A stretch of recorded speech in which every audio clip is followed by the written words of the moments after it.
बिस्मिल्लाहिर्रहमानिर्रहीम। अस्सलाम वालेकुम। मैं हूं मदीहा सुल्तान और आज मैं आपके साथ चिकन कढ़ाई की रेसिपी शेयर करने वाली हूं।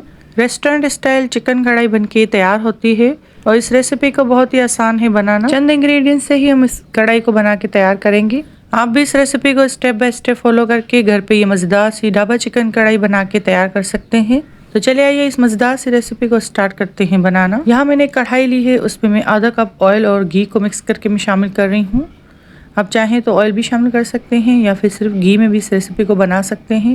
यहाँ मैंने चिकन लिया है 1 kg। मैंने यहाँ हड्डी वाला चिकन इस्तेमाल किया है, आप चाहें तो बोनलेस चिकन भी इस्तेमाल कर सकते हैं। साथ ही मैं इसमें लहसुन अदरक का पेस्ट शामिल करूँगी 2 टेबलस्पून भर के। 1 टीस्पून इसमें मैं नमक शामिल कर रही हूँ। चिकन को हम इतनी देर पकाएंगे कि चिकन का कलर चेंज हो जाए और जो लहसुन अदरक का पेस्ट शामिल किया था उसके कच्चेपन की स्मेल निकल जाए। आंच मैंने मीडियम हाई रखी है, मीडियम हाई फ्लेम पर इसको अच्छे से भून लेंगे। ये चिकन कढ़ाई की रेसिपी जो मैं आपसे शेयर कर रही हूँ, आप यही रेसिपी सेम मटन या बीफ में भी बना के तैयार कर सकते हैं। यहाँ चिकन ऑयल में अच्छे से फ्राई हो चुका है। चिकन को ऑयल में इतनी देर तक पकाएंगे कि चिकन के ऊपर एक अच्छा सा गोल्डन ब्राउन कलर आने लगेगा। तो फिर मैंने इसमें टमाटर शामिल कर दिए थे।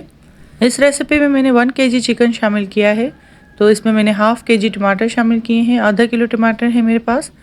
टमाटर का ऊपर वाला हिस्सा कट करके और उसके 2 पीसेस करके मैंने इसको कढ़ाई में ऐड कर दिया है। साथ ही मैंने इसमें आधा कप पानी शामिल कर दिया है। पानी शामिल करने से चिकन में एक अच्छी स्टीम बनती है और टमाटर अच्छे से गल जाते हैं। ज़्यादा टाइम भी नहीं लगता टमाटर गलने में। और यहाँ मैंने 10 से 15 मिनट के लिए मीडियम लो फ्लेम पर टमाटर को अच्छे से गलने के लिए रख दिया था। जैसे कि आप देख सकते हैं टमाटर पकने के बाद कितने सॉफ्ट हो चुके हैं। ये स्टेप करने से कढ़ाई पकने में ज़्यादा टाइम भी नहीं लगता और टमाटर का छिलका भी आसानी से रिमूव हो जाता है। अगर आप चाहें तो टमाटर को बॉयल करके इसके ऊपर छिलका रिमूव करके इसकी प्यूरी बना के भी कढ़ाई में शामिल कर सकते हैं। जो स्टेप आपको इजी लगे आप वो करें। टमाटर शामिल करने के बाद मैंने चिकन को 10 से 15 मिनट पर मीडियम हाई फ्लेम पर पकाया था ताकि टमाटर का पानी खुश्क हो जाए। अब मैं इसमें मसाले शामिल करूंगी। 1 टीस्पून भुना पिसा जीरा है, 1 टीस्पून मेरे पास यहाँ कुटी हुई लाल मिर्च है, 1 टेबलस्पून साबुत धनिया लिया है, उसको मैंने दरदरा पीस लिया है, ये मैं इसमें शामिल कर रही हूँ। ½ टीस्पून इसमें मैं काली मिर्चों का पाउडर शामिल कर रही हूँ। बस यही मसाले इसमें शामिल करेंगे। इन्हीं मसालों से इसका फ्लेवर बहुत ही ज़बरदस्त आता है। जैसे हम ढाबे वगैरह पे चिकन कढ़ाई खाते हैं, सेम यही फ्लेवर आएगा चिकन कढ़ाई में। मसाले हमारे अच्छे से भुन चुके हैं। अब मैं इसमें दही शामिल कर रही हूँ। ये 1 कप दही लिया है। दही को अच्छे से फेंट लिया है। दही शामिल करने के बाद आंच को मीडियम लो कर दीजिएगा। मीडियम हाई फ्लेम पर दही ऐड करने से ये होता है कि दही फट जाती है और इसमें लम्स बन जाते हैं और ग्रेवी भी हमारी स्मूथ बन के तैयार नहीं होती, तो इस बात का ख्याल रखिएगा। यहाँ मुझे चिकन कढ़ाई में थोड़ा रेडिश कलर चाहिए था, तो मैंने ½ टीस्पून इसमें लाल मिर्चों का पाउडर शामिल किया है। ये कश्मीरी लाल मिर्चों का पाउडर है, ये ऑप्शनल है। अगर आप चाहें तो ऐड करें, अगर आपको पसंद नहीं है तो आप स्किप भी कर सकते हैं। अब लास्ट में मैं यहाँ कसूरी मेथी शामिल कर रही हूँ 1 टेबलस्पून।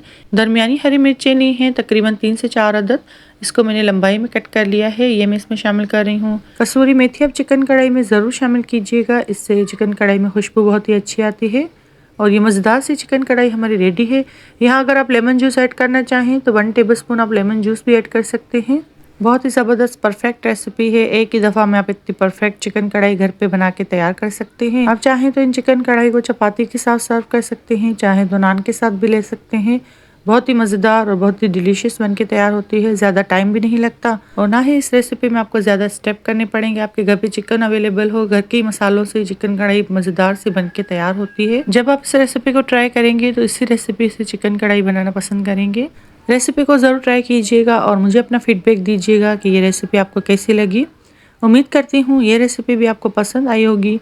रेसिपी अच्छी लगे तो वीडियो को लाइक करें, शेयर करें अपनी फैमिली और फ्रेंड के साथ। चैनल पर नए हैं तो चैनल को सब्सक्राइब कर दें। मुझे अपनी दुआ में याद रखिएगा। मिलते हैं किसी नई रेसिपी के साथ, तब तक के लिए अल्लाह हाफिज़।